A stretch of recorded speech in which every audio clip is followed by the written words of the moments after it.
Bismillahirrahmanirrahim. Raditu billahi rabban wa bil islami dinan wa bi Muhammadin nabiyyan wa rasulan. Rabbi zidni ilman warzuqni fahma. Amin ya rabbal alamin.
ya. Kalau yang protagonis itu adalah tokoh penengah.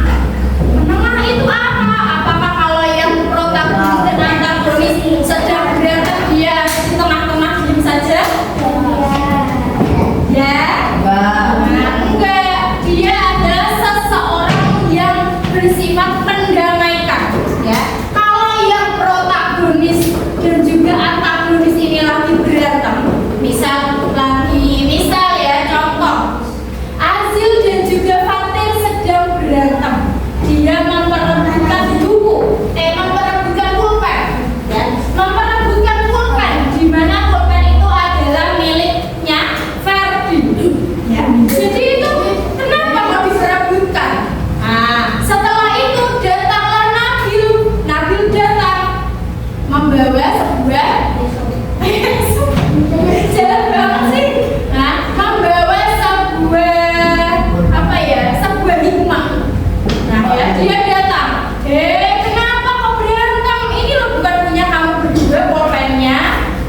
Jadi dikembalikan saja kepada Ferdi. Kenapa kok kamu berantem? Emang ini pulpennya mau buat apa? Mau buat siapa? Ya, padahal bukan pulpennya Azil dan juga Fatir. Tapi kenapa diperebutkan?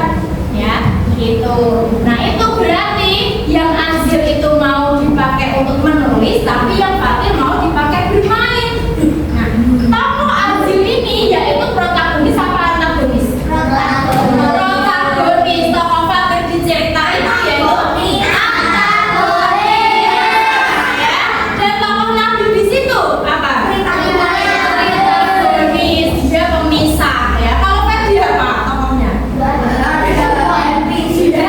Peran tambahan. Nah, bukan.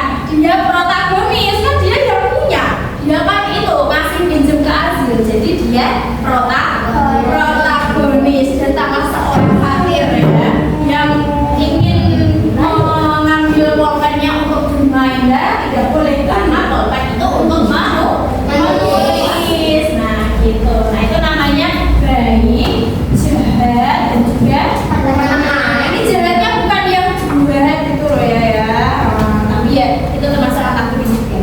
Oke, selanjutnya kita lihat tokoh itu ada dua jenis. Tokoh utama dan tokoh pendukung. Seperti di dalam cerita apa ya? Cerita yang bisa kalian tonton cerita apa? Upin Ipin lagi ya yang akan kita bahas ini. Upin Ipin itu adalah cerita sehari-hari. Kalau di situ sering ditambahkan sosok yang namanya Upin dan Ipin. Dia diceritakan, terus diulas, terus ada sekolahnya disotek, pas dia mau tidur disotek, mau mandi disotek, mau bermain di sana teman-temannya disotek. Nah, kalau dia muncul terus di dalam cerita itu namanya adalah tokoh utama. Ya, tokoh pendukungnya siapa? Yaitu teman-temannya. Ada Meme, ada Sapi, ada dia itu pokoknya ada Abang Saleh, ada Anol. Sosok apa sih? Ya, itu juga tontonan yang sangat-sangat lengkap.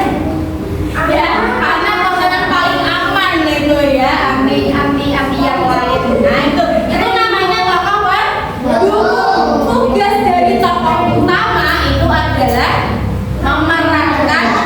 memerankan cerita. Tapi kalau yang tokoh pendukung itu membuat suasana menjadi lebih riang, lebih terasa.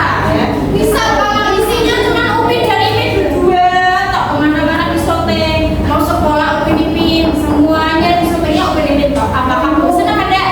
Bosan. Nanti lihatnya muka mereka berdua tok yang gerak itu. Ya. Jadi biar menghidupkan suasananya jadi rame, jadi harus ada tokoh pendukung. Gitu. Oke, sekarang kita belajar lagi dengan melihat video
ibu meminta si gadis berjubah merah untuk mengunjungi neneknya yang sedang sakit.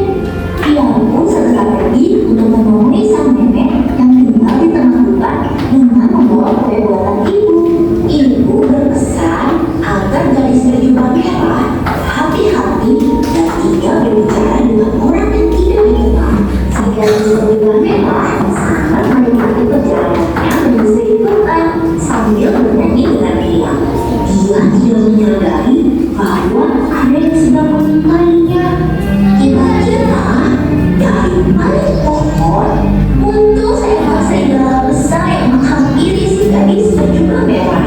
Serigala itu bertanya, apa yang gadis itu lakukan sendirian di tengah hutan?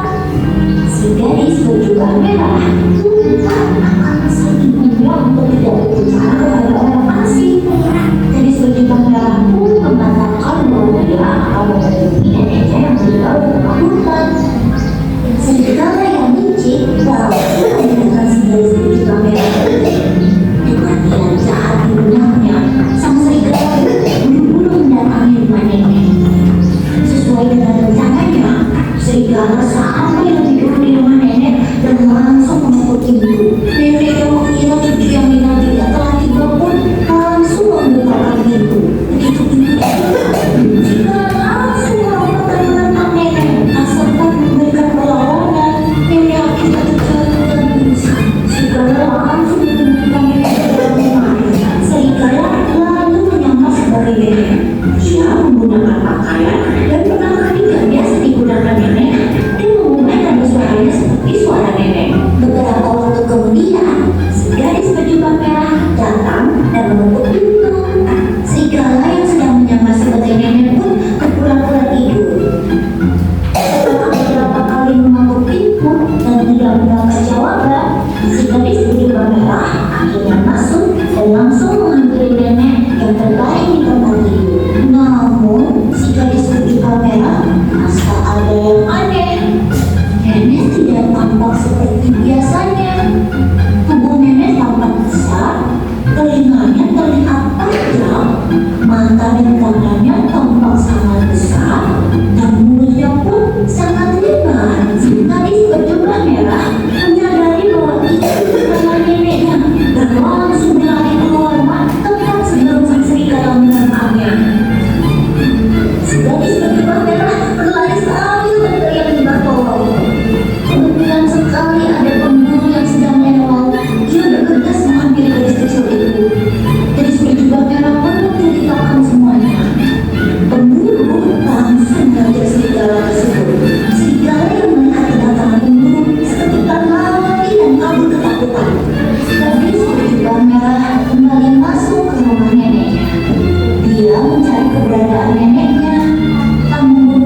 yang protagonis, ada yang antagonis, dan ada yang cerita